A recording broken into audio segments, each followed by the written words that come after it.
Entendes o que estás lendo? O podcast que te leva através das páginas da Bíblia.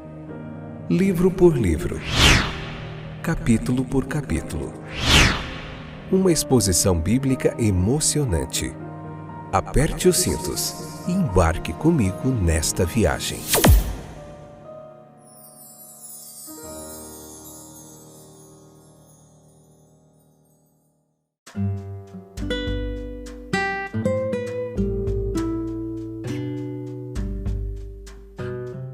Estou de volta, eu sou o Fábio e esse é mais um episódio do nosso podcast Entendes o que estás lendo?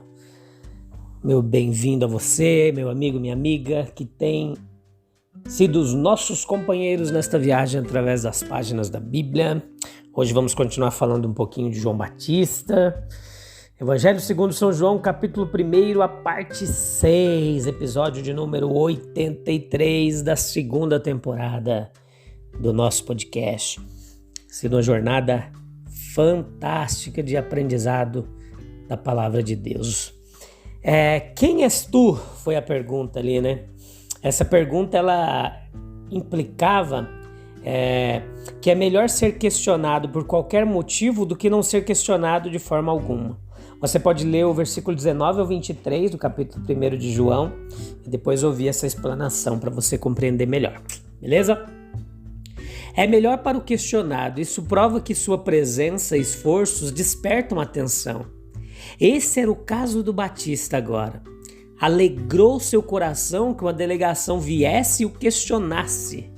Provou que sua voz começou a agitar a terra e despertar o espírito de indagação. Alguns esperando o Messias, alguns Elias, alguns o profeta e todos esperando que alguém grande aparecesse. O tempo, de alguma forma, alcançou sua plenitude. Já estava como de parto há algum tempo e um nascimento era naturalmente esperado. Existe uma estreita conexão entre desejo e expectativa e entre ambos a indagação, a pergunta. De modo que quando Batista começou a pregar no deserto, o espírito da época logo o assimilou. Um grande elogio é feito a João e seu ministério, seja intencional ou não, especialmente pela primeira forma de indagação. És tu o Cristo? Mas João logo teve sucesso em suscitar essa pergunta, não da multidão impensada, mas dos líderes mentais e morais da nação. E eles perguntaram a ele: és tu o Cristo? João era uma luz tão brilhante que era perdoável confundi-lo por um momento com a luz do mundo. Se sua primeira pergunta falhar, pergunte novamente. E nisso eles não eram nem estavam errados, nem desejados. O público tinha o direito de exigir seus depoimentos e ele estava pronto para fornecê-los. A verdade não sofre com a investigação. Essa indagação em sua persistência e demanda foi agradável para João. Mas esta delegação ali, ela agiu com sabedoria e inteligência em sua busca por conhecimento sobre João, indo ao próprio João e perguntando-lhe: quem és tu? E quem provavelmente saberia responder? Se você quiser água, vá até a fonte. Se você quiser saber algo sobre a rosa, não vá ao carvalho, ou mesmo ao lírio, mas vá até a própria rosa. Olhe para a sua beleza delicada, inale o seu perfume doce. Se você quer a verdade, vá para aquele que é a verdade. A resposta de João, muito interessante. Ao ser questionado se ele poderia ser o Cristo, Elias ou o profeta, ele negou firmemente. Isso prova sua estrita honestidade como arauto da Boa Nova. Essas são perguntas que ninguém além de João teve que responder. Sua posição era única. Ele tinha uma forte individualidade e uma honestidade e sinceridade transparentes. Ele não seria outro senão ele mesmo. Sua única ambição era ocupar seu próprio lugar e cumprir sua própria missão na vida. Ele estava feliz em negar a fim de afirmar, para dizer algo sobre si mesmo a fim de introduzir o grande assunto de sua missão, que era o Messias vindouro. Nós vemos aqui, preste atenção nisso, a importância de sua missão endireite o caminho do Senhor. Isso implica que o Senhor estava vindo, ele estava vindo em seu Filho, o Messias, há muito esperado. Depois, o caminho do Senhor, conforme aberto por ele mesmo, por meio de Moisés, era direto, levando diretamente ao Messias. Mas eles o haviam tornado tortuoso e desigual com suas tradições e condutas perversas. E esse caminho ele deveria ser endireitado imediatamente.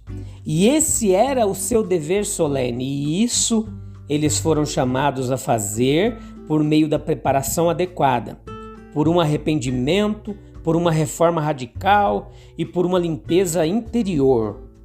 O rei estava próximo e o caminho deveria ser digno de um viajante ilustre, que toda barreira para o progresso de sua carruagem deveria ser removida. As características dele como mensageiro, além desses indicados, nós temos um mistério, a voz.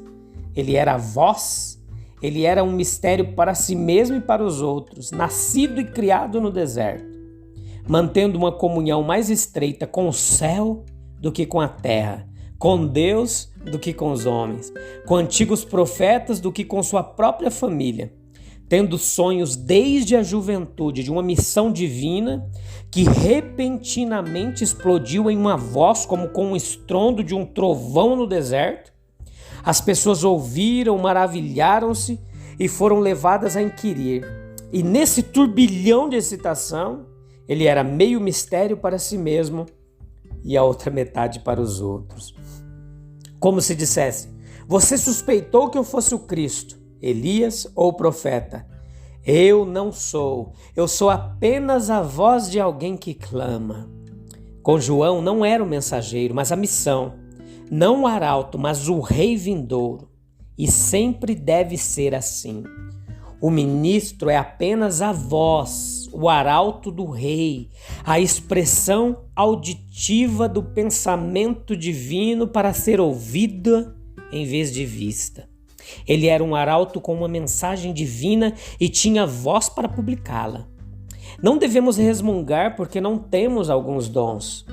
Como o deserto, em grande parte, se transforma em um jardim e a voz se torna naturalmente mais reprimida. O Batista era um arauto especial, com uma mensagem especial no deserto do mundo, e ele tinha uma voz como uma trombeta. Ele vivia numa solidão terrível, a voz de quem clama no deserto. Ele quase não tinha ninguém para simpatizar com ele. Nenhuma voz a responder, mas somente o eco da sua voz, nenhuma respiração além de dentro e de cima. O Messias que ele anunciava era pessoalmente desconhecido para ele.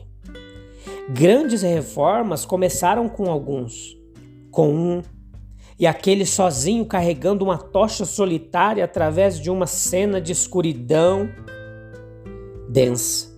Que os que trabalham quase sozinhos em terras estrangeiras se lembrem do pregoeiro solitário do deserto da Judéia, das fontes de sua inspiração e dos resultados finais.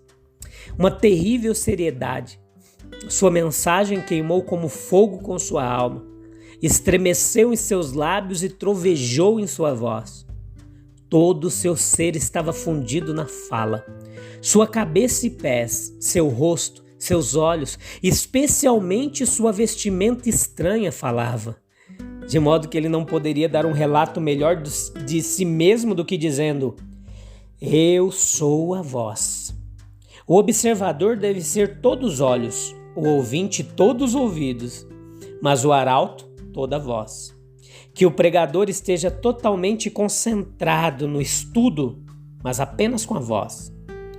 Havia um grande poder e efeito em João Batista. Há um grande poder em uma voz. O som de uma voz humana, em suas várias cadências e modulações, como a expressão do pensamento, na voz humana a mente fala, e no de um arauto divino o próprio Deus fala, para que na voz de João se ouvisse a falta do mundo e a vontade de Deus. O Batista tinha uma mensagem de relâmpago, uma voz de trovão. de modo que era muito poderoso e eficaz. Suas primeiras notas foram severas e terríveis quando ele entrou em contato com a terrível hipocrisia, infidelidade e vício daquela época. Então sua voz irrompeu em trovões e redemoinhos de condenação, né? E geração de víboras. Mas no final de seu ministério, sua voz tornou-se mais terna e suave, de modo que não podemos imaginar nem mesmo a severa voz do Batista, senão uma voz suave, musical, enquanto ele pronuncia as palavras no clímax de seu ministério: Eis o Cordeiro de Deus. O ministério de João aterrorizou e encantou, agitou a sociedade em seu âmago, atendeu aos seus propósitos e levou todos para mais perto, ou mais longe de Deus. Lições práticas que temos aqui. Muitos indagam enquanto deveriam saber. Esta delegação e aqueles que os enviaram eram mestres em Israel e deveriam saber da vinda de seu Senhor e Messias. Muitos perguntam de forma adequada, mas com o espírito errado. Muitos inquiridores a princípio levantam grandes esperanças, mas logo se desfazem. Sem dúvida, João a princípio ficou exultante com uma delegação tão respeitável e aparentemente genuína, mas suas esperanças logo foram destruídas pela geada do fanatismo e do orgulho. Não deu em nada, pelo menos em relação à maioria deles. O fiel arauto deve publicar sua mensagem independentemente das consequências, tratar a todos com respeito e responder às perguntas. Personagem fantástico, João Batista, né? Um exemplo de proclamador e de pregador das boas novas. Deus abençoe sua vida, meu querido, minha querida irmã, companheiros de viagem. Estarei de volta no próximo episódio, se Deus nos permitir, para nós continuarmos aprendendo mais da palavra de Deus. Vamos continuar ainda no capítulo 1. Muita coisa legal. Estamos vindo bem no profundo do capítulo 1 de João. Muito joia. Deus te abençoe. Um abraço. Até breve. Tchau, tchau.